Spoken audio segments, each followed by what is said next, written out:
Good morning, everyone, and welcome to our backyard. In today's video, I'm going to talk about our very first garden bed that we put in, and we are making some updates to it.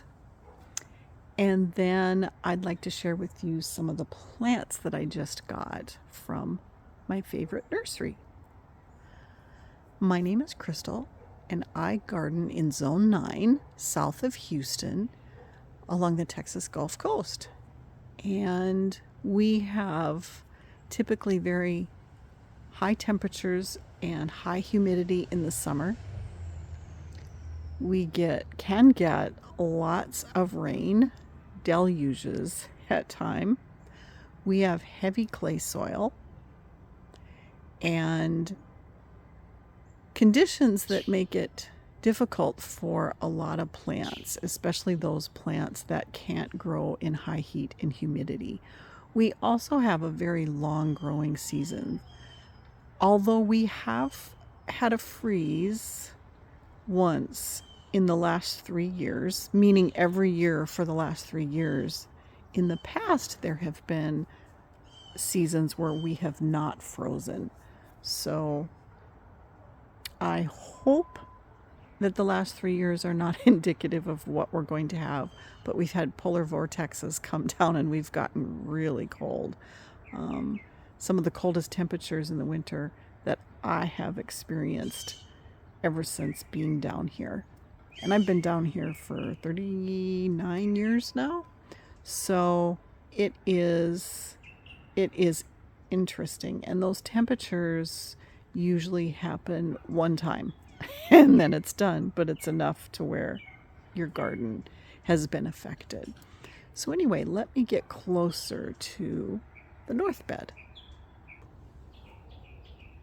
So this was our very first garden bed that we put in, and we made a lot of mistakes with it because we just we're experimenting. And so we tried to make a raised garden bed out of posts that we had, and the soil was heavy clay soil, and we worked it up, and we planted in big old long rows, and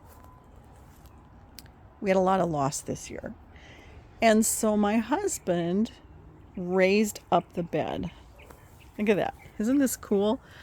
It is a cypress tree knot. And we decided to keep that in for a little bit of interest. But what that's going to force me to do is I've got a liner that we are going to be lining this bed with.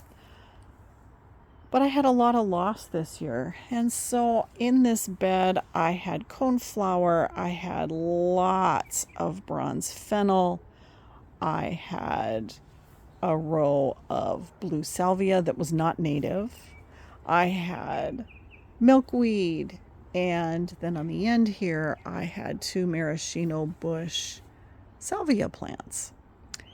And we had a problem with sediment, a broken water line this year, and sediment getting into our drip irrigation, and we didn't realize that things weren't getting watered until it was too late for some things. And so we had quite a bit of loss, and I lost all of my fennel. I couldn't believe it. It was just a real bummer. Here's one little plant that survived from seed right at the edge there. But in any case, this was a chance for us to be able to redo some things. I do have currently some Greg's Mist flower, which is fascinatingly surviving. I had a plant in a pot that I had put over here, and it draped down, and it must have obviously rooted in the soil, and so now I've taken that pot and planted it somewhere else, and Greg's Mist flower exists here. So I have Greg's Mist flower, which is a native to our area, and I have Mystic Spire Salvia, and I have Henry Dewelberg. And Henry Dewelberg is a native to Texas. That is, I'm just so happy to see how well that has been doing. So, my husband was so wonderful when I was gone taking care of my first grandchild, as he raised this bed up for me, and we are going to be changing this around some. We're going to be adding soil, conditioners, compost, and I'm really excited about this because this bed, although I do have nectar flowers in here, and I have quite a few, I also have typically a lot of host plants for butterflies. And so I'm really excited that we are addressing this north bed. It's an opportunity time to be able to do it. But I want to preface this with, we are going to do some plantings and raising up, but I'm not going to be digging out these plants and replanting yet. I'm going to do that in early spring. I don't want to mess with their roots now at this point. So we will see how that goes. Okay, I'm going to turn over here to my back.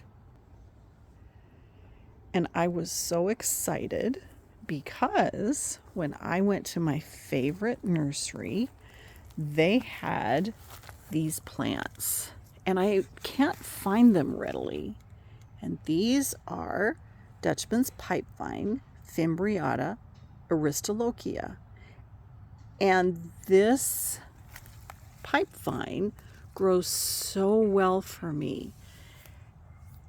And I've talked about this pipevine plant. This is the host plant to a caterpillar called the pipevine swallowtail. And the pipevine swallowtail loves this location.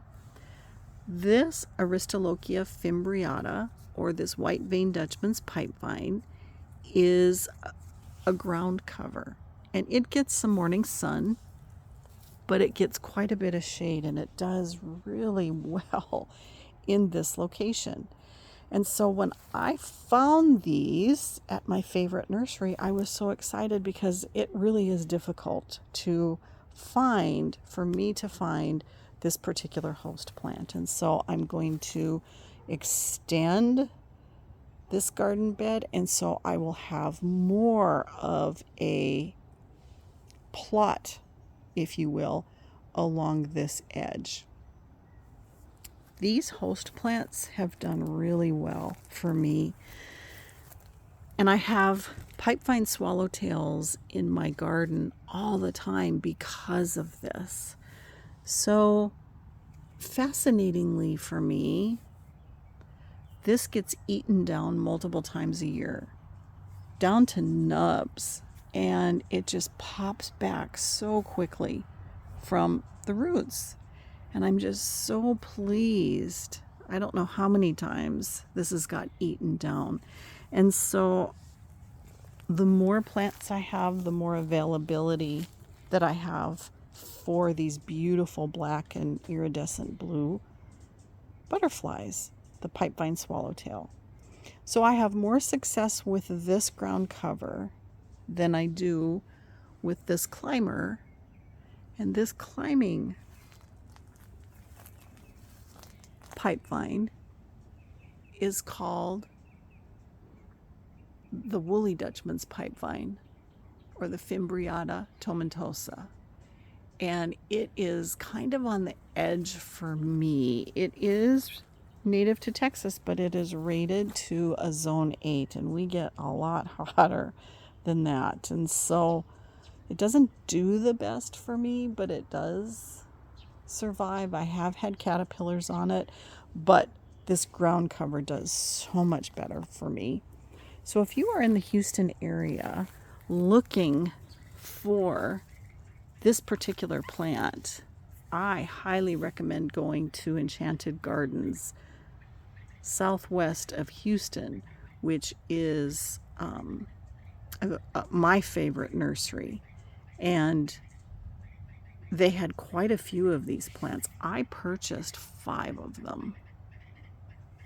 And they are on the pricier end of the plants that they sell. Typically they sell their plants for $9.99 or $12.99 for a gallon. And this is more difficult for them to get. And it's difficult, they told me, to root. So I try to pick these up when I can. The other thing I want to talk about this plant is it will come back from our freezes, and it pops back in the spring, and it's just wonderful. So anyway, I wanted to share that with you for those of you in the area if you happen to be interested. Okay, now I'm going to go over to my area where I call my staging area, where I purchased the new plants. So you'll have to forgive all this stuff that we have here from putting in the garden bed. So this is leftovers that we are going to be cleaning up here. But what I did want to share with you is I do use the outer side of this, which is under my cypress tree, which provides wonderful shade. And what this does is this allows me to water and for plants to get acclimated into the yard. So one of the first things that I saw was this healthy, really gorgeous Henry Dulberg salvia. And Henry Dulberg is a native. It does so well for us down here.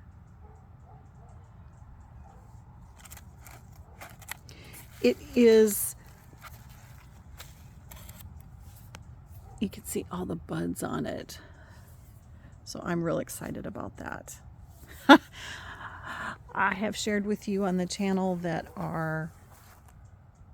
petunias do not grow well for us here in the summer. They really don't, but they do grow well in the spring and the fall. They had a lot of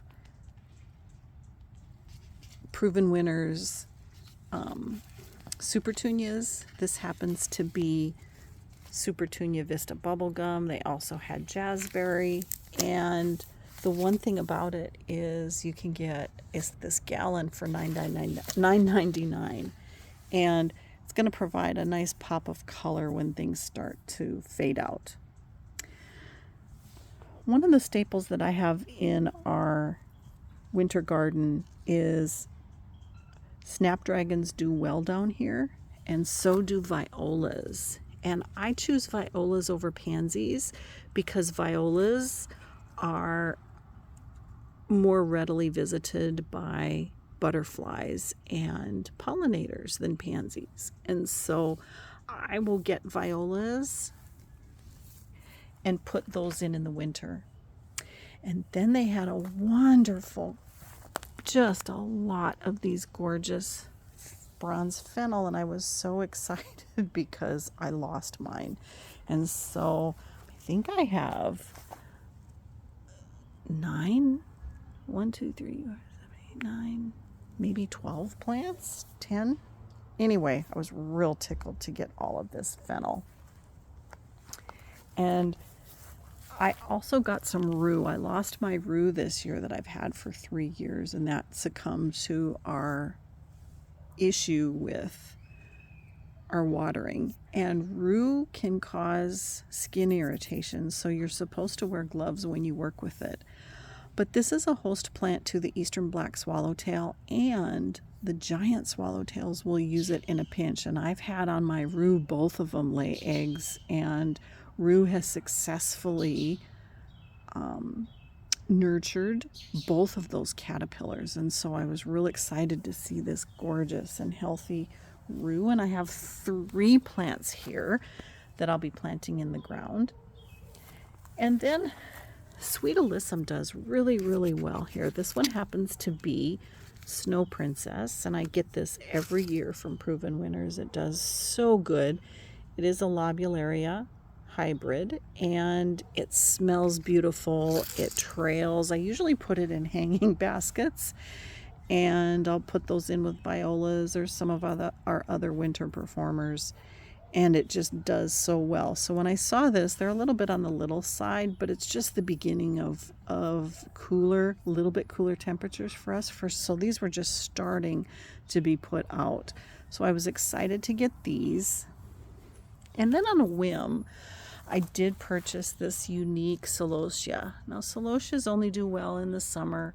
We still have October here that is, hot, and we're still getting into the 90s. Next week I think we're going to get into the 80s. So I think our 90s are going to be broken in the middle of October. But this is just a unique plant that I'm going to pot. I'm only going to have it for a couple of months, but the pollinators were on it. They do like celosia. So I thought, you know what?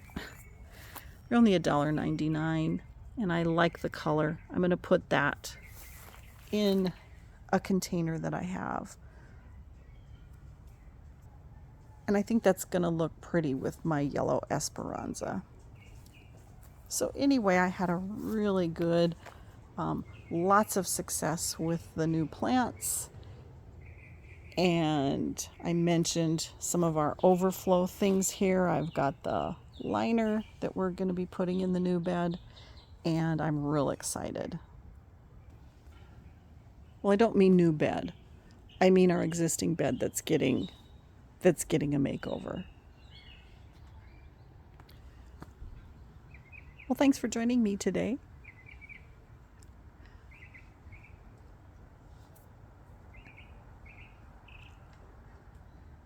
I can hear certain sounds in birds. I heard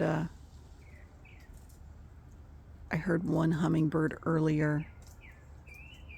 So peaceful in the mornings.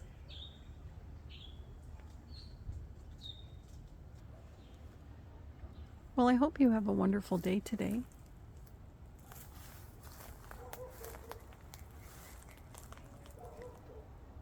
And I hope to see you again soon.